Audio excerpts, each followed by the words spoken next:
La forma de lucha de la marcha plurinacional organizada por la CONAIE y varias organizaciones sociales es la negativa al desarrollo de la gran minería por sus efectos adversos contra la Pachamama o madre naturaleza a la que la Constitución le reconoce algunos derechos. Está con nosotros la asambleísta de Pachacuti por Morona, Santiago, Diana Atamain. Asambleísta, muy buenos días, bienvenida a Contacto Directo. Buenos días, muchísimas gracias. El lunes se firmó en Carondelet el contrato de explotación minera del proyecto Mirador ubicado en Zamora Chinchipe. Respecto a la consulta previa a las nacionalidades indígenas, el ministro Wilson Pastor afirmó lo siguiente. Veamos.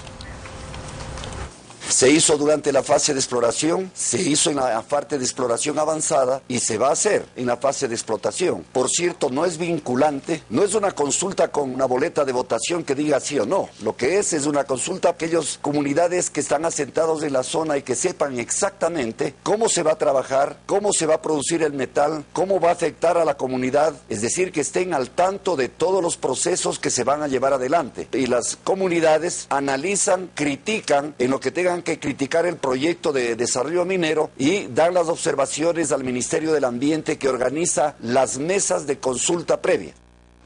Asambleísta, ¿cuál es su comentario sobre estas afirmaciones del ministro?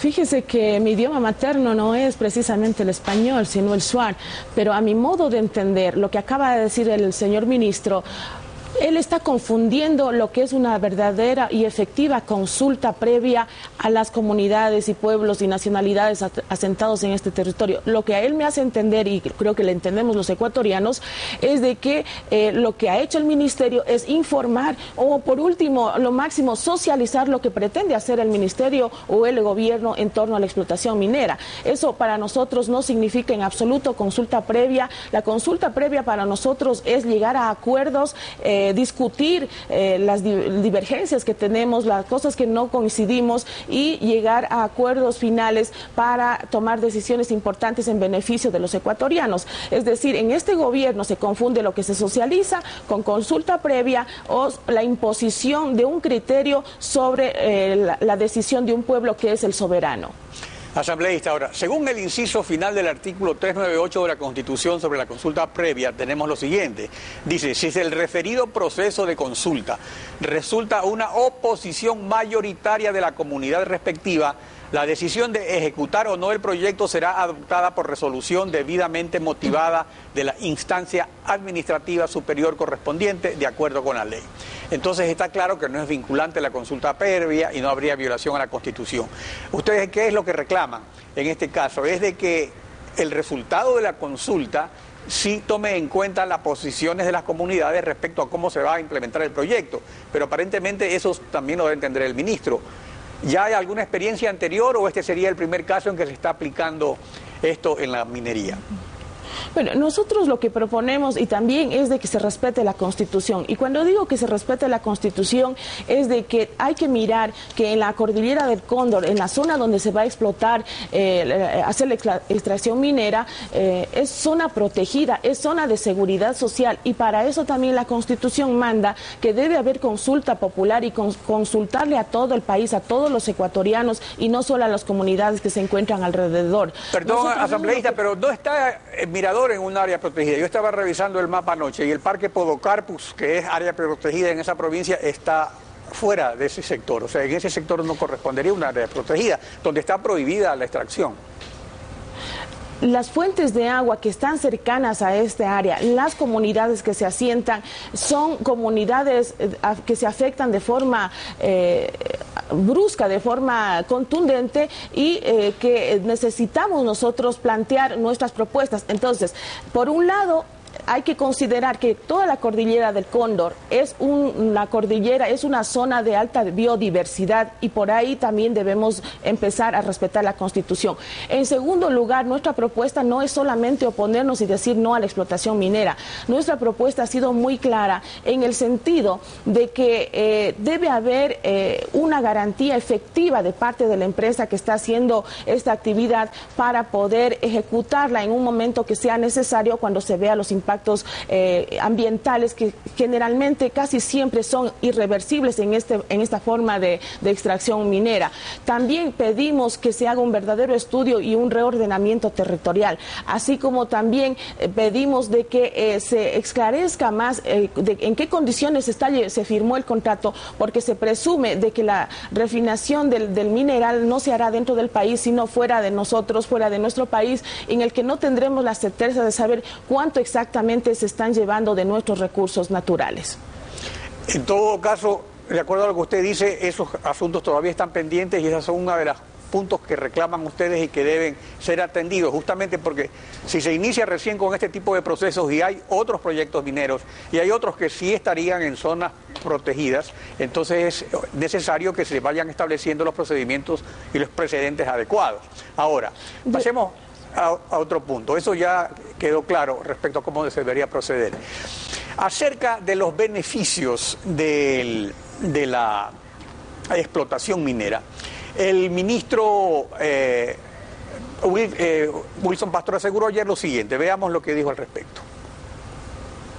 De la minería tiene ese efecto de radiación de empleo enorme. Para darle el ejemplo de Mirador que firmamos ayer, allí se abrirán aproximadamente 3.000 plazas de trabajo, 1.000 en la compañía minera y 2.000 en los servicios complementarios que tienen que darse para que la minería produzca. Si consideramos un precio de cobre de $3.07, tendríamos alrededor de una cifra de ventas en 25 años de $19.000 millones. De estos, 5.400 millones van como renta neta al Estado. Luego la compañía se queda con aproximadamente 5.000 millones y de esos 600 millones van como utilidades de los trabajadores, es decir, a las comunidades aledañas. A ver, aquí está otro asunto muy importante, porque se dice que esto va a beneficiar preponderantemente a las comunidades. Pero según el artículo 67 de la Ley de Minería, estos fondos son para salud, educación y vivienda a través de los gobiernos autónomos. Son $600 millones en 25 años. 2 millones por mes, y vienen del 12% de utilidades que corresponden a los trabajadores. Entonces, la pregunta sería, ¿es esto suficiente para atender las necesidades de las comunidades o la intangibilidad de la Pachamama también debe prevalecer? Porque para eso también hay otros costos, ¿no? Así es. No olvidemos, prohibido olvidar lo que ha sucedido con la actividad petrolera en el norte de la Amazonía. También han entrado muchos recursos económicos en la época del boom petrolero y ahora mismo este gobierno tiene muchos recursos económicos para invertir, para reducir la pobreza, para reducir la brecha entre ricos y pobres. Sin embargo, de ello seguimos los pueblos y nacionalidades indígenas sumidos en la pobreza. Pero más triste es aún de que hay impactos ambientales irreversibles y que ya la Amazonía Norte no brinda las condiciones necesarias, que el agua está contaminada, que se han perdido especies, que gran cantidad de hectáreas de bosques y además como por ejemplo el Yasuní y Teté también está en altísimo riesgo porque se pretende hacer la explotación petrolera en esa zona. Vemos de que nosotros no tiene precio, como dicen nuestros mayores, pan de ahora, hambre para mañana. No queremos heredar a nuestras futuras generaciones pobreza, miseria y contaminación. Debemos actuar con total responsabilidad. Una de las cosas que reclamamos en estas negociaciones es total transparencia y ser muy enérgicos y firmes para mitigar los impactos ambientales. ¿Quién va a asumir estos costos y luego el Estado con esas mismas utilidades que se les está ofreciendo en este momento, luego tendrán que invertir para remediar esos impactos ambientales que en muchos de los casos son irreversibles? Ahora, vamos al aspecto político. La CONAIE, Pachacuti, MPD y las organizaciones sociales de izquierda inicialmente apoyaron al presidente. Entre otras cosas, pues, habían estos postulados de del Estado plurinacional. Ahora, en la última cadena sabatina presidencial se mostró lo siguiente respecto de usted. Veamos. Diana Atamain, hoy una de las cabezas de la movilización. Año 2008, antes de ser asambleísta de oposición. Yo creo que este gobierno está respondiendo a las necesidades del pueblo ecuatoriano, de la gente más necesitada, en este caso, por primera vez a mis hermanos FARC, a quien los represento. Entonces mienten para movilizar a los indígenas y desestabilizar al gobierno con claros fines electorales. A ver, asambleísta, si usted nunca ha estado con los grupos de poder económico ni con la derecha política, ¿por qué se decepcionó de Rafael Correa? Bueno, creo que por eso el presidente de la República fue electo, porque la mayoría del pueblo ecuatoriano puso sus esperanzas de un verdadero cambio, de un verdadero programa revolucionario para atender a los sectores marginados, y en este caso, como yo hago esas expresiones, a mis hermanos Shuar. Y si es que a través del Ministerio de Agricultura se dio la posibilidad de atender a la Amazonía con créditos y programas del Ministerio de Agricultura, es precisamente porque estaba ahí una mujer que conocía la realidad y que no les abandonó y que les representó y trabajó para servir a la población de la Amazonía y, por qué no decir, del país. Mas no, mi función fue para servir y ser incondicional de las órdenes del gobierno. Por eso ahora, de forma responsable, convocamos y convoco e invito a la ciudadanía, a los patriotas, a la gente que se siente afectada de la libertad de expresión, a defender la democracia, a luchar por nuestras libertades, porque en este país, mientras no tengamos libertades, no hay democracia sin libertad. Contra la prepotencia, contra el autoritarismo que nos hemos visto acosados por este régimen, ¿cómo no voy a estar con mi gente? ¿Cómo no voy a encabezar una marcha con alegría, con propuesta hacia un gobierno cuando le apresaron a Pepe Acacho, cuando le mataron a Bosco Bizuma en una manifestación también con derecho precisamente por defender el agua y la vida? ¿Cómo no voy a estar al frente de la lucha como mujer cuando me he sentido ofendida por las expresiones machistas del presidente de la República? Pero no se trata de Diana Tamain, se trata de un pueblo digno y altivo que le perdió miedo al presidente Correa, y ahora, con justificar de que estamos con el poder económico, con la derecha, arma todo un discurso para justificar la represión con la que seguramente nos van a recibir cuando lleguemos a Quito. Así es que hago un llamado de atención. No le tenemos miedo, señor presidente, no nos reprima, porque si ya le perdimos el miedo y si usted nos reprime, le podemos faltar el respeto. Las diferencias de los antiguos aliados con el presidente Correa es porque él ha cambiado el rumbo de izquierda y ahora practica, según muchos y según las izquierdas, una nueva forma de capitalismo.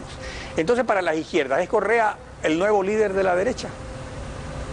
Bueno, Correa es el mejor gerente de la derecha en Carondelet. Ahí está Alexis Mera como mayor representante. Y para que el pueblo ecuatoriano recuerde y quién realmente está con la derecha es, por ejemplo, ahora cuando persigue a un diario importante por opinar diferente, a periodistas que piensan diferente, sus abogados son los mismos abogados del mayor ícono de la corrupción bancaria que le defendieron en su momento y ahora son los defensores de Correa.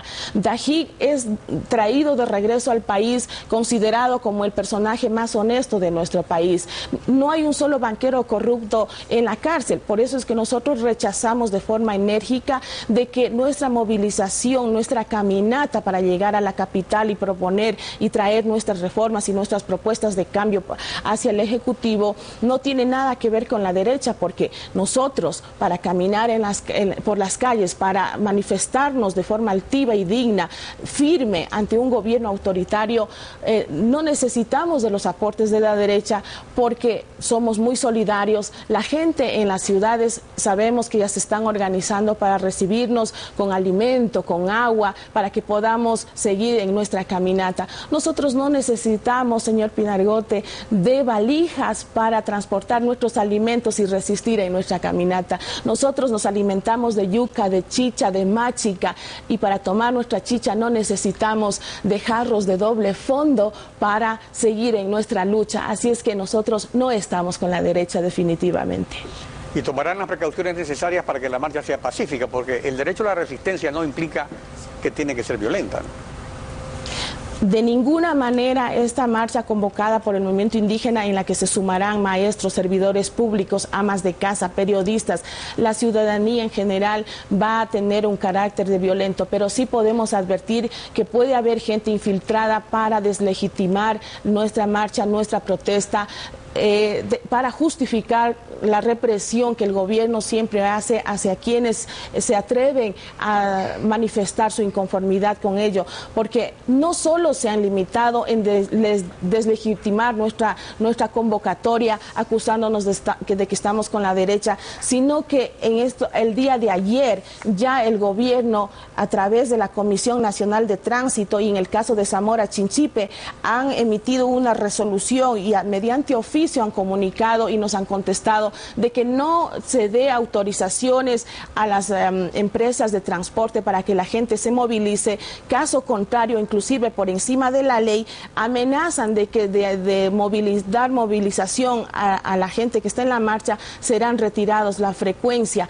Eso es atentar contra la libertad de movilidad de los ecuatorianos. Y no solo eso, han armado todo un plan de llevar adelante una contramarcha, todo un plan de una propaganda publicitaria y de trabajo interministerial donde dicen defiende la democracia para justificar el uso de los recursos de los ecuatorianos en beneficio del gobierno. Y aquí claramente dice, por ejemplo, actividades y estrategias desde lo local para defender la democracia, promover acciones como el Estado a tu lado, campañas de salud, créditos 5-5, etcétera, en fechas de movilización. Esto se llama peculado, señor presidente. No utilice los recursos de nosotros, de todos los ecuatorianos, como plataforma política para defenderse. ¿A qué le tiene miedo, señor presidente? Si dice tener el 80% de aceptación y de popularidad, ¿por qué le tiene miedo a que la gente se manifieste de forma libre, de forma democrática para proponer sus iniciativas, para proponer un cambio profundo? Así es que, señor presidente, insisto una vez más, no nos reprima en nuestra caminata, porque si nosotros le perdimos el miedo, le podemos perder el respeto también. Asambleísta, gracias por su participación en Contacto.